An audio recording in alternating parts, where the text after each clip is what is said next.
සම්ප්‍රදායනුකූලව පිළිගන්න තිබුණා ජනාධිපති ලේකම් කාර්යාලය ඉදිරිපිට ඒ කාලතුවක් වූ ඒ සිග්නල් ඒ සැලියුට් එක දෙන්න තිබුණා ඉන්දියන් සාගරය පැත්තට. ඒක තමයි සාමාන්‍යයෙන් කරන්නේ. අයි විශේෂත්වයක් කරේ. ඒක පිටත්ව යනවා. එහෙම කවදාවත් එහෙම රාජ්‍ය නායකයෝ ආණ්ඩු නායකයෝ එහෙම කරලත් නැහැ. අපි ඉඩ දීලත් නැහැ.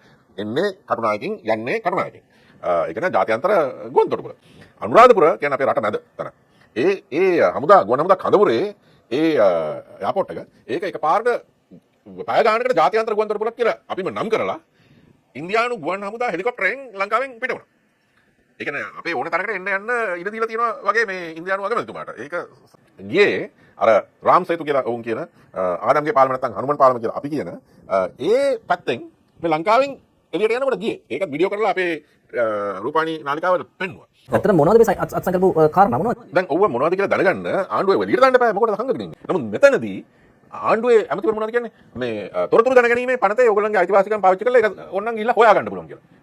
මේ වගේ මේ පළවෙනි එක අහංකාරකම. අනිත් එක ආරක්ෂාව ඇතුළුව කරුණු මාතෘකා ගැන ගිවිසුම් 7ක් අසං කළා ආණ්ඩුව ඒක පාර්ලිමේන්තුවටවත් ජනතාවටවත් දෙන්නේ නැහැ. ඉතින් අත්වශයෙන් මේක හොඳ දේවල් නම් දෙන්න පුළුවන්. මෙන්න මේක තමයි අපි රට වෙනුවෙන් කරලා තියෙන්නේ ලබාගෙන තියෙන්නේ කියලා. ඒක හංගගෙන ඉන්නවා නම් ඒ කියන්නේ මොනවා හරි නරකක් තියෙනවනේ. කියන්න කැමති නැති බය හේතුවක් තියෙනවනේ. මොකද්ද? ඒ කියන්නේ අපිට යම් කිසි අවඩක් වෙන දෙයක් තියෙනවා. ඇතිනේ. ඒගොල්ලෝ කියනවා ඉංග්‍රීසි භාෂාවෙන් ඉතින් ලංකාව එකඟ වෙලා තියෙනවා කියලා.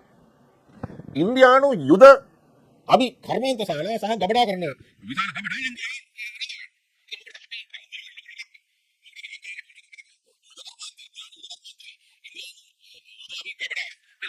ලංකාව තියාගන්න.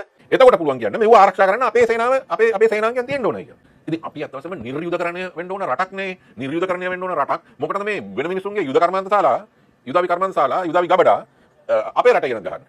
ඒක ඊළඟට ඉලක්කයක් බවට පත් වෙන්නේ නැද්ද? කියන දෙයක් තමයි මේ ලංකා භූමිය වෙනත් රටකට තර්ජනයක් වෙන විදිහට පාවිච්චි කරන්න දෙන්නේ නැහැ. ඔව් ඉතින් ඒක කවුරුත් පාවිච්චි කරන්න දුන්නේ නැහැ නේ. මොකද ආපහු ගිවිසුම් ගන්න ඒකට. ගිවිසුම් ගන්න ඕනේ. දැන් කවුද ලංකාව පාවිච්චි කරන්න ඉඩ දුන්නේ වෙන රටකට විරුද්ධ? ඇමරිකන් නැවුවට එන්න පුළුවන්ද ලංකාවට? ඔව් එන්න පුළුවන්. චීන නැවුවට එන්න පුළුවන්ද ලංකාවට? නෑ එන්න බෑ. ඉතින් අපේ නොමැති භාවයට මොකක්ද උනේ? අපි තුලඟේට මොකක්ද වෙලා තියෙන්නේ? අපි ඇත්තටම එහෙනම් ඉඩ දුන්නොත් ඇමරිකානු නැව ඉන්දියන් නැවුවට නිරුපද්‍රිතව ඕන වෙලාවකට අපේ වරායන් පාවිච්චි කරන්න. ඒකට චීනීය තන්න පුළුවන්. චීනට ඉඩ දෙන්නේ නැතිකොට ඒක චීනට විරුද්ධව අපේ මුහුද සහ භූමිය පාවිච්චි කරන්න අපි ඉඩ දෙනවා කියලා. බලශක්ති මධ්‍යස්ථානයක් හදන්න කියලා ඉන්දියාවට අඬ ගහලා ඉන්දියාවට දුන්නාම ඉන්දියාව ඊළඟට කියන්නේ නැද්ද දැන් බලශක්තිය දැන් අපි මේ ආයෝජනය කරේ මේව අපේ. දැන් ඕකට අපේ නැවුත් වෙන්න ඕනේ මේක ආරක්ෂා කරන්න කියලා. ඔය තිරිකුණාමලේ වරාය පාවිච්චි කරන්නේ නැද්ද? ඒගොල්ලන්ගේ තිප්පලක් වෙන්නේ නැද්ද? ඒගොල්ලන්ගේ නාමේ කොහමද? කොහොමද අපි යවගන්නේ?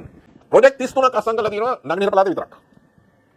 මොකටද නගරීය පළාතට ඔච්චර මේ යොමුවක් තියෙන්නේ? අපි දන්නේ නැද්ද උතුරු නැගෙනහිර යුද්ධයක් වුණා තමිල්නාඩුවෙන් ඒකට උදව් වුණා මේ ගිවිසුම් හදගත්තා මේක තමයි එළියට දාන්නේ මේ ටික ඔක්කොම එකට ආපුවම මුළු චිත්‍රයම රටේ ජනතාවට පෙනේ ආරක්ෂාවයි බල ශක්තිය තෙල් ටැංකි එකී නොකී මේ ඔක්කොම දේවල් ඔය හතම දාගත්තාම මුළු පැකේජ් එකම පේනවා පැකේජ් එක පේනකොට තේරෙනවා මොකද්ද මේ වෙලා තියෙන්නේ කියලා ඒක තමයි ආණ්ඩුව එළියට දාන්නේ